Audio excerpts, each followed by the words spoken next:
आप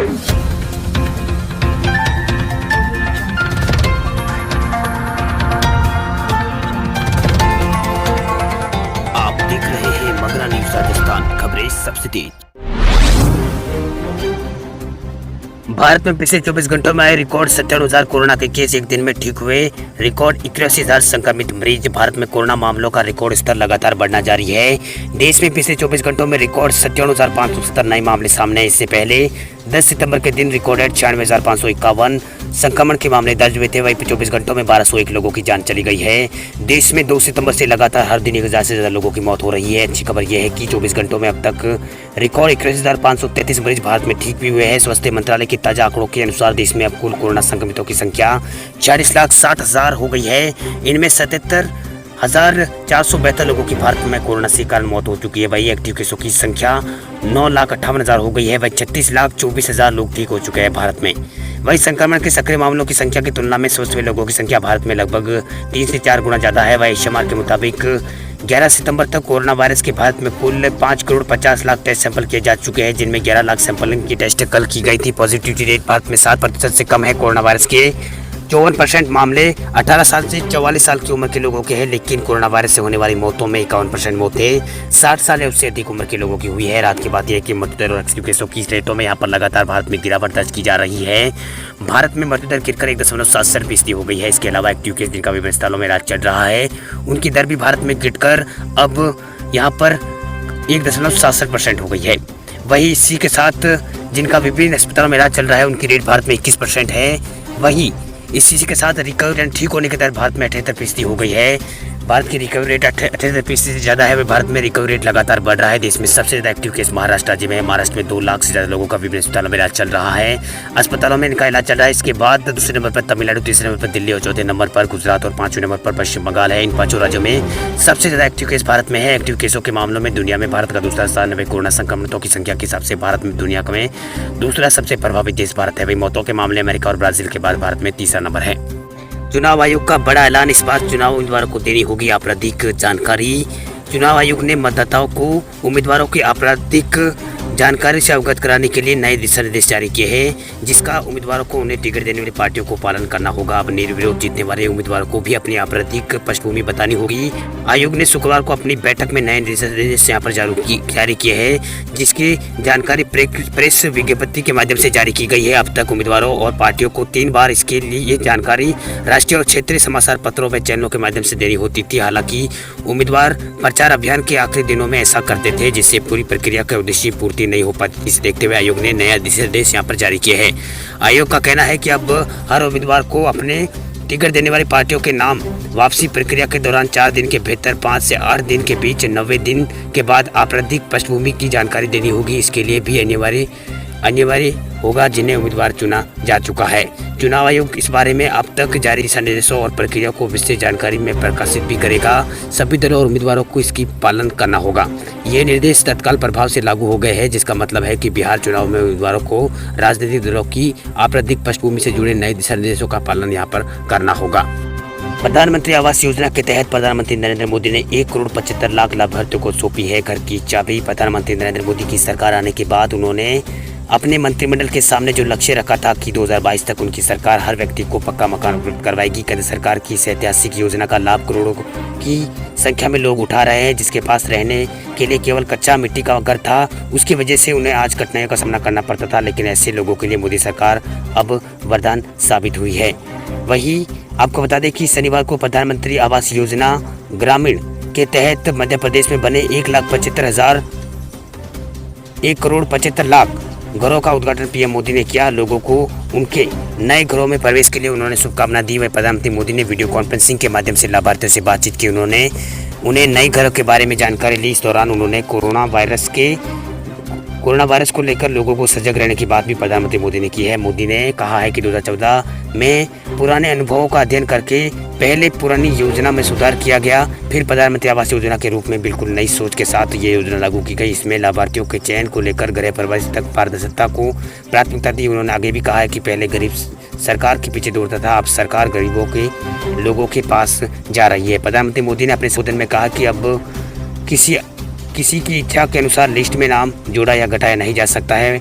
मध्य प्रदेश के एक गांव में रहने वाले नरेंद्र ने पीएम मोदी से बातचीत करते हुए कहा कि सरकार की मदद से मुझे पक्का मकान मिल गया है। उन्होंने बताया कि कच्चे मकान के कारण सांप के काटने से उनकी बच्ची की मौत हो गई थी। इस दौरान पीएम मोदी ने कहा कि हमारी इस योजना का लक्ष्य हमारी बहनों को सशक्तिकरण बनाना है। दिल्ली, यूपी, झारखंड, बिहार, राजस्थान के रेल यात्रियों के लिए अच्छी खबर है।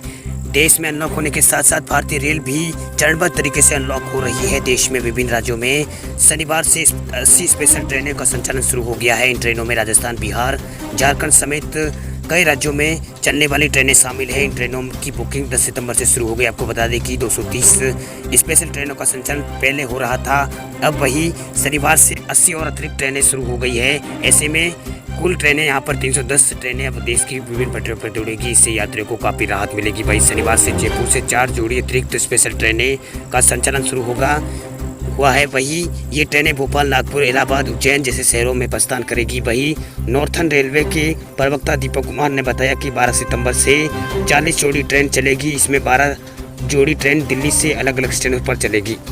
वही आपको बता दें कि रेलवे बोर्ड के अध्यक्ष विनोद कुमार यादव ने यहाँ पर शनिवार को 80 ट्रेनों का संचालन के लिए उन्होंने ऐलान किया है। ये ट्रेनें पहले ही चल रही 230 ट्रेनों के अतिरिक्त होगी। इन 80 ट्रेनों की लिस्ट बिहार, झारखंड, उत्तर प्रदेश, मध्य प्रदेश, गुजरात, बेंगलुरु समेत कई राज्यों में जाने वाली स्पेशल ट्रेनें हैं। इन 80 ट्रेनों की लिस्ट बिहार और झारखंड, मध्य प्रदेश और गुजरात जाने वाली ट्रेनें भी शामिल है।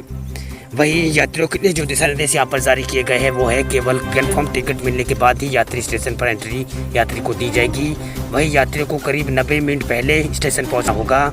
स्टेशन पर प्रवेश के दौरान यात्रियों की थर्मल स्क्रीनिंग की जाएगी। थर्मल स्क्रीनिंग के दौरान किसी यात्री में कोई भी लक्षण दिखने पर उससे यात्रा की अनुमति नहीं होगी। वही मोबाइल में यात्री के पास अगर मोबाइल है तो मोबाइल में आरोग्य सेतु होना अनिवार्य है। वही यात्रा के दौरान कंबल, चादर, पर्दे रेलवे की ओर से उपलब्ध नहीं कराए जाएंगे। वही ट्रेनों में स्पेशल सोशल डिस्टेंसिंग का पालन करना अनिवार्य होगा। वही ट्रेनों में एंट्री करते समय यात्रा के दौरान मास्क पहनना यहाँ पर जरूरी होगा। लाखों पेंशनधारियों के लिए खुशखबरी है, सरकार ने दी है सौगात। सरकार ने केंद्रीय पेंशन धारकों को लाइफ सर्टिफिकेट जमा कराने के नियमों में ढील दे दी है। अब कोई भी केंद्रीय पेंशन धारक 21 दिसंबर 2020 तक लाइफ सर्टिफिकेट जमा करा सकते हैं। केंद्र सरकार के अंतर्गत आने वाले सभी पेंशन धारकों को अपना पेंशन जारी रखने के लिए हर साल नवंबर महीने में लाइफ सर्टिफिकेट यहाँ पर जमा कराना पड़ता है। कोरोना वायरस महामारी को देखते हुए सरकार ने वरिष्ठ नागरिकों के लिए इस स्कीम में इन नियमों में छूट दी है। सरकार ने बताया कि इस साल सभी पेंशन धारकों को 1 नवंबर से लेकर 31 दिसंबर तक यानी 2 महीनों के बीच कभी भी वो लाइफ सर्टिफिकेट जमा करा सकते हैं। केंद्रीय मंत्री जितेंद्र सिंह ने इस बारे में शुक्रवार को जानकारी उन्होंने दी है। सरकार के आधिकारिक बयान में कहा गया है कि 80 साल से ज़्यादा उम्र के पेंशन धारकों को 1 अक्टूबर से लेकर 31 दिसंबर के बीच लाइफ सर्टिफिकेट वो जमा करा सकते हैं। इस दौरान सभी पेंशन धारकों को पेंशन डिस्बर्सिंग अथॉरिटी द्वारा अवैध रूप से पेंशन जारी होती रहेगी। वही केंद्र सरकार ने सभी पेंशन जारीकर्ताओं को कहा है कि वे वीडियो बेस्ड पहचान की संभावना तलाश करें।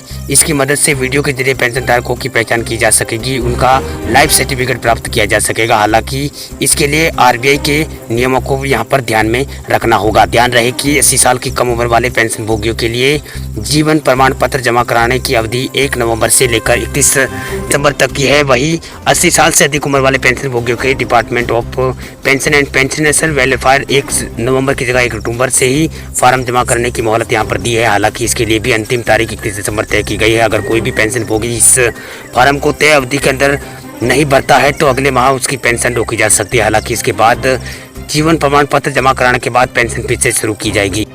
देश में आधार कार्ड एक महत्वपूर्ण डॉक्यूमेंट बन चुका है। अधिकतर सरकारी कार्यों में आधार कार्ड के बिना काम संभव नहीं है, लेकिन बढ़ती मांग के साथ साथ आधार कार्ड को लेकर भी फ्रॉड भी शुरू हो गया है। इसलिए क्योंकि आधार कार्ड बैंक खाते, पैन कार्ड जैसी कई ज़रूरी चीज़ों से जुड़ा हुआ है। सूचना एवं प्रसारण मंत्रालय ने आधार के नए नियमों को लेकर एक नोटिफिकेशन जारी किया है। नए नियमों के अनुसार अब आधार कार्ड बायोमेट्रिक डाटा का इस्तेमाल नागरिकों को कुछ ऑनलाइन सेवाएं देने के लिए ही किया जा सकेगा, जैसे कि लर्निंग लाइसेंस बनवाना, ड्राइविंग लाइसेंस और रेवेन्यू कराना और गाड़ी के रजिस्ट्रेशन करवाना। उन दस्तावेजों को पता लगाने के लिए किया जाएगा। आपको बता दें कि सड़क यातायात मंत्रालय ने सूचना और प्रसारण मंत्रालय को एक पत्र लिखकर आग्रह किया था कि ड्राइविंग लाइसेंस और गाड़ी रजिस्ट्रेशन से जुड़ी ऑनलाइन सेवाओं के आधार के दायरे में इन्हें लाया जाए, ताकि दस्तावेजों के फर्जीवाड़े को रोका जा सके। इससे लोगों को बिना ऑफिस विजिट किए ही सुविधाएं मिल सकेगी। राजस्थान के मुख्यमंत्री अशोक गहलोत ने किया ऐलान, ऑफलाइन मोड में होगी फाइनल ईयर की परीक्षाएं। राजस्थान के मुख्यमंत्री अशोक गहलोत ने कहा है कि फाइनल ईयर की परीक्षाएं को आयोजन ऑफलाइन मोड में किया जाएगा। इस संबंध में राजस्थान के मुख्यमंत्री अशोक गहलोत ने ट्विटर पर जानकारी दी। सीएम ने अपने ट्विटर हैंडल पर लिखा कि प्रदेश में विश्वविद्यालय और महाविद्यालयों के अंतिम वर्ष की परीक्षा, अंतिम सेमेस्टर की परीक्षाओं का आयोजन सुप्रीम कोर्ट व यूजीसी की गाइडलाइन के अनुसरण पर पूर्व की भांति ही ऑफलाइन करवाई जाएगी, ताकि परीक्षाओं की विश्वसनीयता बनी रहे। वही जारी की जाने वाली डिग्रियों और वैधानिकता पर प्रश्न चिन्ह न लगे। ये फैसला हाल में ही सीएम निवास पर हुई उच्च स्तरीय बैठक में यहाँ पर लिया गया। इसके अलावा सीएम ने उच्च शिक्षा विभाग को इस संबंध में विस्तृत गाइडलाइन यहाँ पर जारी करने के आदेश यहाँ पर दिए हैं। राज्य सरकार ने यहाँ भी घोषणा की है कि उन छात्रों के लिए विशेष परीक्षा आयोजित की जाएगी जो महामारी के बीच परीक्षा में उपस्थित नहीं हो सकते हैं। ऐसे में स्टूडेंटों के लिए विशेष परीक्षा आयोजित की जाएगी। इसके अलावा कोविड-19 संक्रमण के दौरान परीक्षा आयोजित कराने को लेकर यूनिवर्सिटी द्वारा सख्त इंतजाम किए जाएंगे।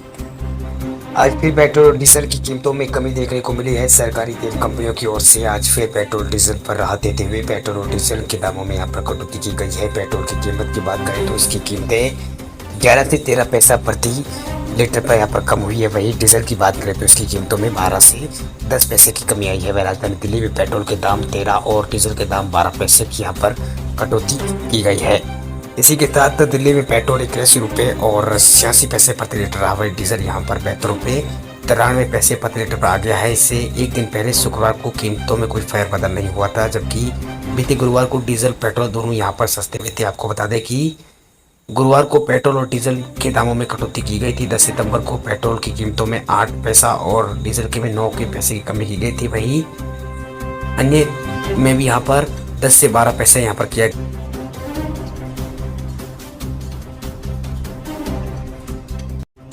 खबरों की दुनिया में आइए हमारे साथ कहीं भी और कभी भी जुड़िए। हम मिलेंगे फेसबुक पर, हम दिखेंगे यूट्यूब पर, हमें फॉलो कीजिए ट्विटर पर। देश प्रदेश की ताजा तरीन खबरों के लिए मगरा न्यूज़ राजस्थान के यूट्यूब चैनल को सब्सक्राइब कीजिए और साथ में